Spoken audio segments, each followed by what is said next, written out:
Please, wait! We cannot open these doors without the Conclave's approval. I think we can. I have a key. That's not what I... Corporal, Sir? I am one of the kings of Illyria, am I not? Yes, sir. Which makes me very important. Of course, sir. Glad we've cleared that up. Now shut up and stand aside. But, sir...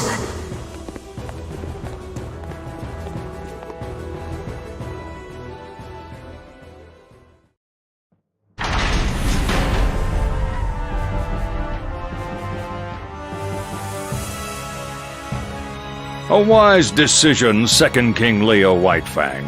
You are far more capable a human being than I initially suspected.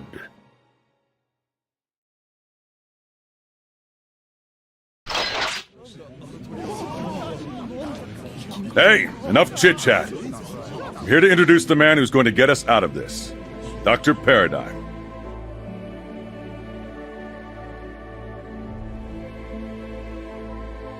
Explain yourself, Leo.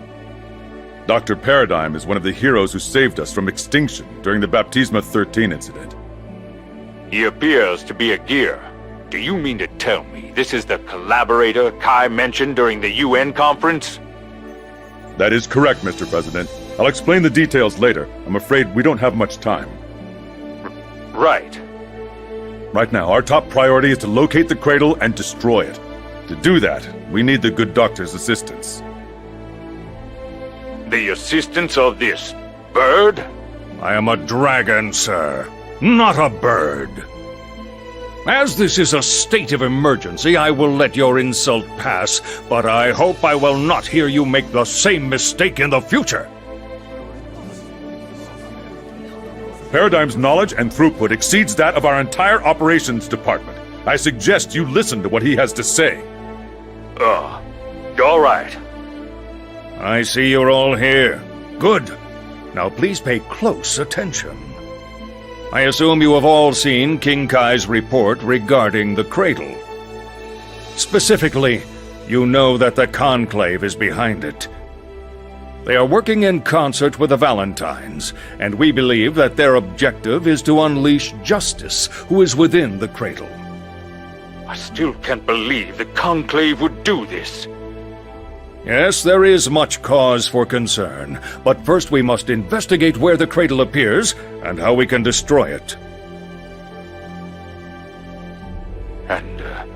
And you know the answer to this. Just hear him out. The first incident occurred around noon on the 28th, when the cradle appeared above Babylon. All living organisms in the city were obliterated, but inanimate objects were left unharmed. Then the cradle disappeared. Right. Then, at approximately 2000 hours on the next day, the cradle reappeared near the Black Sea. Major Lyle's forces engaged it, but were defeated.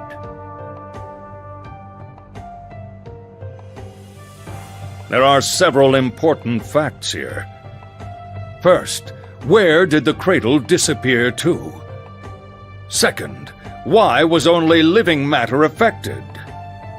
Third, how is it possible that some members of Major Lyle's unit survived? If we examine this information, we can see that the cradle is not only a vessel for justice, but also for the Conclave. Now just wait a minute there, Doctor. You're suggesting the cradle is some kind of ship for the Conclave? That wasn't in the report. We know that there are living organisms inside of the cradle. My hunch is that they are human. Every nation on Earth is currently analyzing the data we have, but so far I've seen nothing to corroborate your argument. That's because your probes are only designed to detect life, and your analysis tools are not designed for this sort of data.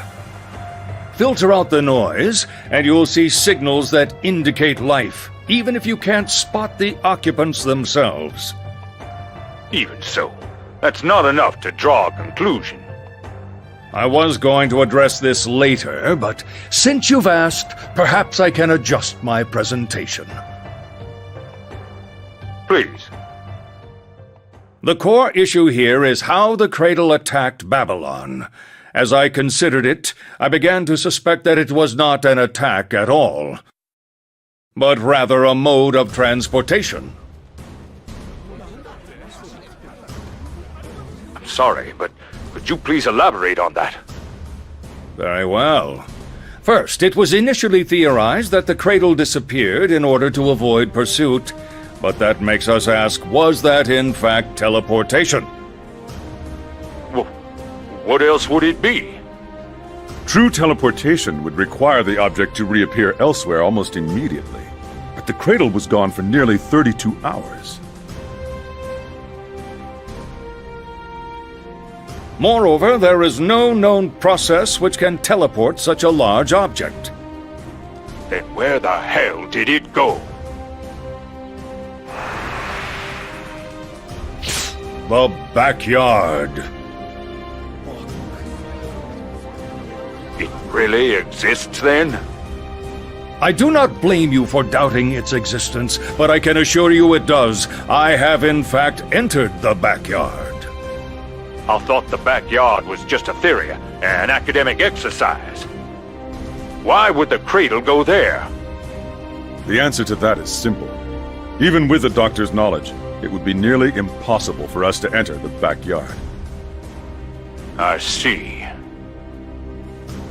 That said, travel to the backyard is actually quite simple, at least theoretically. First, one must exchange a portion of the real world with a corresponding area inside the backyard. Then place the cradle within the borrowed portion of the backyard. And finally, simply return both areas to their original worlds. The sphere we saw that appeared to be an attack was in fact the rapid expansion of backyard space into our own realm. That doesn't explain the disappearance of all the residents of Babylon. This brings us to my second point. Are you aware of what happens to a normal life form when it enters the backyard? Oh no. Oh yes. They turn to dust. The backyard is composed of high-density information. It governs all of creation. Any normal creature is immediately crushed by that wealth of data.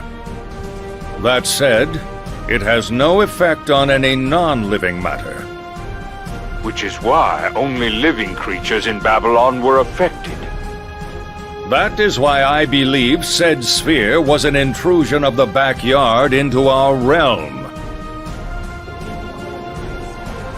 Now, on to my third point. Major Lyle's unit was initially assumed to have been utterly destroyed, but in fact proved to have survivors. The Opus anti-Valentine units that had been deployed for the attack also survived the sphere. According to the testimonies of the survivors, they were touched by the sphere, but able to escape it. We did a little research and discovered that every single one of them had something in common. What was it? Every one of them fought alongside Kai Kisk during the Baptisma 13 incident.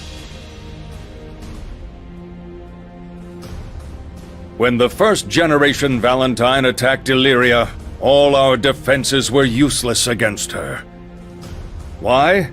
Because their divine steps and their magic were too foreign. They belonged only to those who dwelt in the backyard. The High King was able to grasp this and eventually lead his men to victory. To protect them, soldiers under his immediate command were given a unique blessing. And it worked? Quite well.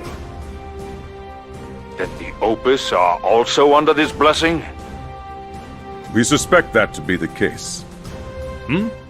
Oh, not exactly. We've done a little research on our own, and the Opus are mostly Gears. What the? We Gears also fought against Valentine and were able to resist her power even without a special blessing. No doubt the Sanctus Populi noticed this. But research on gear cells has been banned by the UN. This is an enormous problem. Mr. President, please. This is a serious issue and something we must carefully investigate. But for now, perhaps we should keep it a secret. Perhaps you should both calm down. The Opus have been dispatched across the world to help. I doubt we'll feel much scrutiny immediately. Even so, I think this means I'll have to bump "It's not you, it's me" down to number 2 on my list of things I wish I hadn't heard. I'm afraid that sort of thing is beyond my expertise. You will need to figure out the details among yourselves once we've overcome this crisis. We've gotten a bit sidetracked, but I believe we can state that the mode of transport for the cradle caused the casualties at Babylon. Returning to my original point, if it is true that people can board the cradle, then this hypothesis seems even more likely. Tell us everything you know. As I've explained, subjects that have been properly prepared can survive in the backyard for a period of time. But it is akin to, for example, space or the deep ocean. You could survive for a time, but not indefinitely. Eventually, everyone must come back for a breath. I get it. That's why the cradle reappeared. It all makes sense. Well done. This is the gear King Kai told us wished to coexist. I fear I may have criticized him prematurely, without seeing the whole picture. Don't be too hard on yourself. I did the same thing. What do we do now? As long as the cradle is in the backyard, we're at a loss. That is not necessarily true. Do you recall King Leo's words when we began? Our end game is the destruction of the cradle. Therefore, we must change the way in which we approach this problem. They have removed our avenues of attack because they fear an attack. Now is the time for us to turn the tables.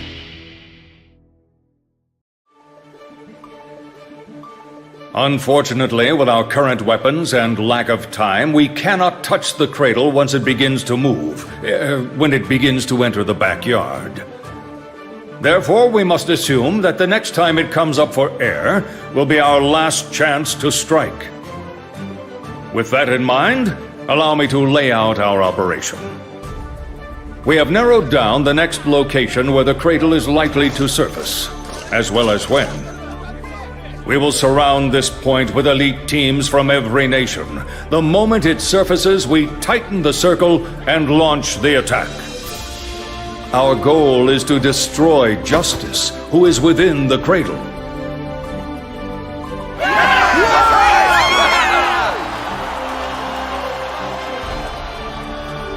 Amazing, Doctor. After 2 defeats, morale was at an all-time low. But your insight has given us new hope. You flatter me. My ability to rally your men was only possible because you have encouraged acceptance of other species. Damn. Well, I'll be sure to double my support for coexistence at the next UN hearing. Yeah. We don't have much time, though. If Kai and his team can make it, they'd be a powerful asset. But I don't know if they can get here fast enough. We've no choice. No doubt Ramlethal's diversions took into account the locations of Frederick, the High King, and the Cradle. Our biggest problem now is the absolute defense Felion. If we can't take that shield down, all of our firepower will be useless. I've already devised a countermeasure for that. They're in for an exciting surprise. You seem prepared for everything. In fact, you seem to know an awful lot before I came to release you. How did that happen? Ah, yes. Before you came, I had another visitor who filled me in on all the details. But the room is impregnable. I've got the only key. Perhaps it is impregnable to any normal person, but my visitor is in fact my trump card for the cradle. Though I worry how Frederick will react. Dr. Paradigm, we have a President Vernon on the line. Excellent. We've prepared the old beacons just like you asked. We just need to place them at the coordinates you gave us, correct?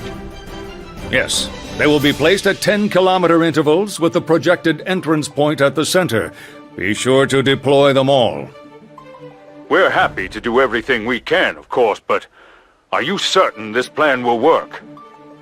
We will make it work. Our projected entrance point has a nice view, but there are no landmarks to speak of. Additionally, we expect it will take approximately 22 minutes for the, special delivery to arrive. We cannot sit and wait for the cradle to appear. Understood. We're requesting all nations relinquish their airspace to us. They aren't pleased, but once Zep is in position, we should be ready. Excellent, thank you. Doctor, just what are you planning?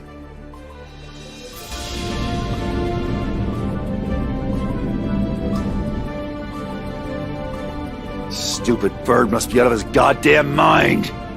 You really gonna do this? This job's got my name all over it, and hell, it could be worse. Just chase my ass and he's not telling us what his trump card is. This is what you'll be taking tomorrow, sir. Right. Might as well enjoy my trip through the sky, I guess.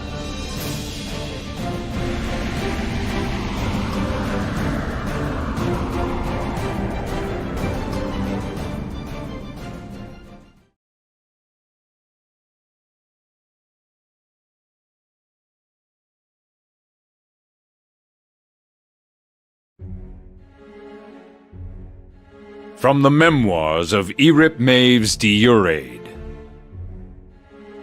1999 AD. The Dawn of Revival. For several strange hours, the entire planet experiences a phenomenon that appears to be a form of life. Humanity knows they have felt the divine will. An investigation shows that the creature had tried to manifest itself through electronic circuitry. The UN immediately bans all such devices.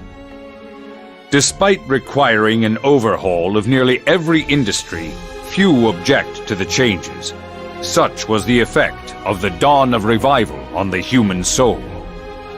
Human culture began to deteriorate, and the framework of society began to collapse.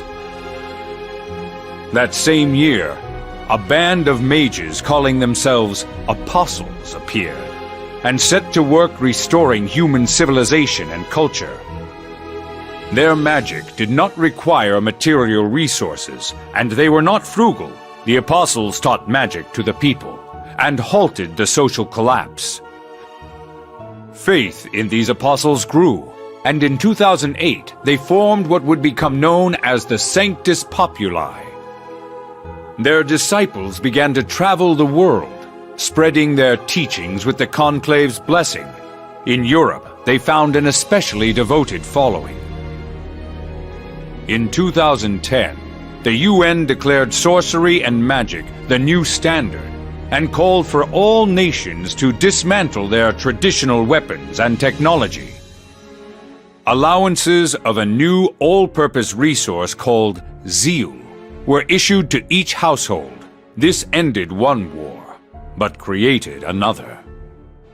In early 2014, a team of scientists under Vince McDonald completed their theoretical assessment of gear cells. Through the application of magic, they could fuse these cells to the material world, allowing them to reproduce and become at least semi-permanent. This concerned me. Following a successful negotiation, the research data was turned over to the United States of America for more thorough study. In 2016, an experiment with gear cells went awry, and several core team members died or disappeared. Following this incident, research became more difficult, and all projects were frozen. All related data was classified rank A+. In 2042, the military and political influence of the US began to decline. and they reopened the files on gear cell research with an eye for military use. In 2045, the first gear was activated, but it was of little military use. It was ineffective in combat and difficult to control. After several more tests, the first combat-ready gear was unveiled in 2065. Mass production began, and the US deployed their gears to allies across the globe. Then, in the year 2073, a scientist, now known only as That Man, creates Justice, a gear that can command its kin. Before long, however, Justice turns her wrath on humanity. With little documentation of the truth of his research, That Man was labeled a war criminal who had intentionally turned Justice against humanity. As 2074 progressed, Justice took control of gears one after the other, and soon war engulfed the entire planet. Humanity had no weapons capable of resisting the gears, and under Justice's command, they crushed human resistance with ease during the Crusades. In my old age, I have taken an interest in this violent, pitiful chapter of our history. After the accident in 2016, one young man was reported dead, but had somehow managed to survive. I thought perhaps that tracking him down might satiate my thirst for knowledge. His name was Frederick, although he does not use that one anymore. His passion shone like the sun to illuminate my path, and so I wanted to bestow upon him a name that reflected that bright light. I hope he approves of it.